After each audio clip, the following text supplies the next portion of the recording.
welcome back to All Things Dope. My name is Chris Vargas, and let's get right into it, man. The biggest news of this week, and this is just reported news, so this isn't 100% confirmed or anything like that, but reported talks are in the process right now between 20th Century Fox and Marvel. So what does that mean? That means that the X-Men and the Avengers maybe can finally play nicely together. It's reported because of the fact that Marvel and 20th Century Fox have always had a shaky, rocky past. I mean, that's the whole reason that you don't see any real X-Men toys at all. There's no X-Men Funko Pops. There's no, beyond just like classic animated stuff, but there's no brand new stuff. For all of the X-Men movies, you will never see any brand new toys made out of that. For a long time, they even killed the comic run on it for it. Marvel didn't want 20th Century Fox to make any type of money off of their brand. I mean, Marvel in its infancy, unfortunately, they sold their rights to the X-Men, they sold the rights to, Daredevil, they sold the rights to, Spider-Man, and a lot of those things are starting to come back, but 20th Century Fox still owns the X-Men, and they still own the Fantastic Four. So, right now, they are in the process of talking. So that's awesome because of the fact that gives us more crossover possibility. But to be honest with you, I don't think it's going to go down. The Sony Marvel crossover Spider-Man thing that happened because of the fact that Sony is broke. I mean, they're beyond their PlayStation 4 series. They're pretty much broke. I mean, they've made a lot of products that just didn't do very well. Their PC game just dropped, mainly because the PC game entirely dropped. So it's kind of one of those things that no matter what the situation was for Sony, it made sense for them to bring over Spider-Man and jump into the movie game with Marvel. Mainly because Marvel does make great movies. I mean, overall, they haven't had a miss. Yes, Thor: The Dark World is probably not their best movie, but it still made some money. I mean, none of their movies have flopped, like, let's say, the Fantastic Four, which 20th Century Fox put out this past year, and it was total dud. It wasn't very good at all. In fact, most people didn't watch that movie. Most people don't own that movie. Most people don't even know who's in that movie. That's how bad that movie was. And supposedly there's still talks that Fantastic Four will have a part 2, but let's hope not. Let's hope they just kill that right there. Let's hope that the 20th Century Fox and Marvel talks do go well because of the fact that it would be nice, man. It would be nice to be able to see them bring in the X-Men and bring in the Avengers, but that also brings up the fact that now they probably will have to recast. They'll probably have to reboot the entire X-Men franchise, and I don't think that 20th Century Fox is in the market to do that. It doesn't make sense for them to do that. They have James McAvoy. They have Michael Fassbender. They have Jennifer Lawrence. They would be crazy to trade that in, but maybe they do. Who knows? It's yet to be seen. That's why all of this news is all speculation. None of this is confirmed to be true. But I can tell you, as a fan, I kind of hope that they don't do it together, really. And I don't hope, as a fan, I hope that they don't bring the movies together. And I say that simply because of the fact that, number one, the possibility of us getting less movies, because it takes a lot longer in the creative process to build all these things to match up with each other. So to continue the continuity of the MCU, it would be very hard to do that because you have all these different people writing. You have all the people writing for Daredevil, all the people writing for Punisher, Jessica Jones, all the TV side, then all of the actual MCU movies. Then now you would have Sony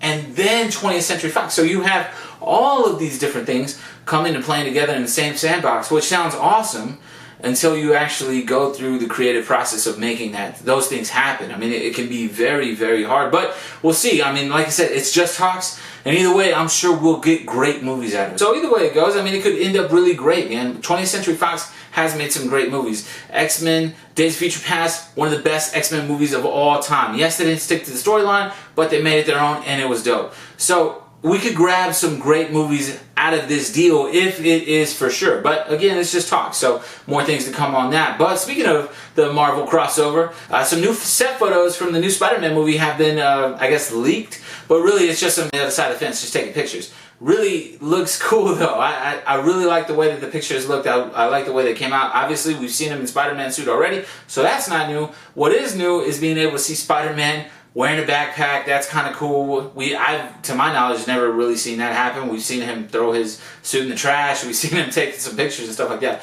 But to actually see him be in high school and have those interactions, those high school interactions, man, that's definitely something that I'm looking forward to because it's new, man. It's a new take. And really, I want to see kind of where they go. I hope that they don't use the same villains, although the Green Goblin is essentially Spider-Man's Joker. And, you know, they can't obviously use Doc Ock anymore because that Spider-Man 2 is probably the best Spider-Man movie out there beyond. For me, personally, I really like The Amazing Spider-Man, the first one. But it should be interesting what they do with the Spider-Man movie, man. There's so many different directions that they could go. Obviously, they want to introduce some new villains like the Vulture. I'm sure they want to build towards that Sinister Six that they were working on originally with the Andrew Garfield series. And they've signed Tom Holland to multiple movies. I mean, he'll be making movies, Spider-Man movies, until he actually is a grown man. And I think he's just turned 20, but I'm talking about like 30 years old. They'll be making Spider-Man movies for years to come. Why? Because it's a cash cow, man. Spider-Man is one of the biggest cash cows that Marvel actually owns the property over, just not their movie property. So the other big news that's come out this week, beyond just the Marvel universe, has been, of course, DC's own universe, their own cinematic universe that they've been working on. Some more concept art came out. There's some more behind the scenes photos came out of like Aquaman and the green screen pool. That was awesome, man. I liked it. Simply because of the fact that we've never seen Aquaman on screen before. So that is super cool. Beyond Entourage is Vinny Chase. But beyond that, really, Aquaman, he looks like a total... It's like a beast, man. Aquaman looks like a beast, hands down. I'm excited to see him and see what he can bring to the table. I know that they are working on a lot of Atlantis. They're working on a lot of the Amazon. So I would love to see those things on film. But beyond all that, the other news that's come out, and this is something that me and Ben, we talked about originally a few weeks ago, the Return to Arkham. And we talked about like graphics comparison and everything like that. But it looks like Rocksteady and Warner Brothers, they've actually heard us as fans, and they've said, hey, we got to go back to the drawing board on this thing. It's not looking as crispy as we would like it to look.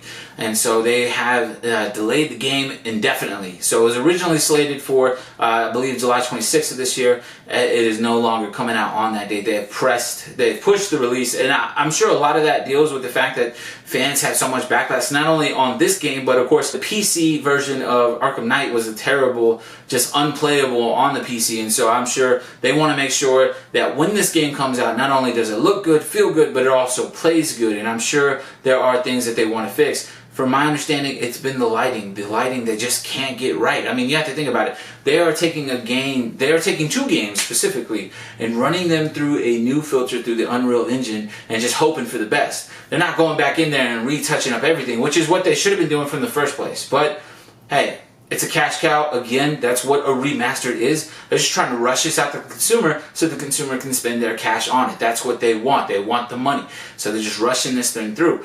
But after that video, the fan backlash made them go back to the drawing board. So thank you for the fans who were bold enough to say, hey man, this doesn't look very good. I mean, because it doesn't. I mean, there are some moments where it looks kind of okay, but when you go back and do like side-by-sides, man, there are a lot of misses. More misses than I don't know what. Like I said, one of the biggest things that I saw right off the bat, Dr. Hugo Strange, he has caterpillars for eyes. It's not even eyebrows. It's just like crazy, crazy bushed. Who knows what that is? But it's terrible. It looks bad. So I'm glad that they're going to go back to the drawing board and make that right. But I'm sure a lot of that, to be honest with you, has to deal with the fact that they are reportedly going to release an Arkham Knight 4K series for the new PlayStation Neo whenever they decide to drop that out. But that's a story for later on. Anyways, guys, thank you so much for tuning in again. My name is Chris Vargas. Again, if you have some things that you want to add to the conversation, or you have some comments about what we're talking about, man, please drop some likes, drop some comments. I would love to talk to you guys. Again, my name is Chris Vargas. I'm out. Peace.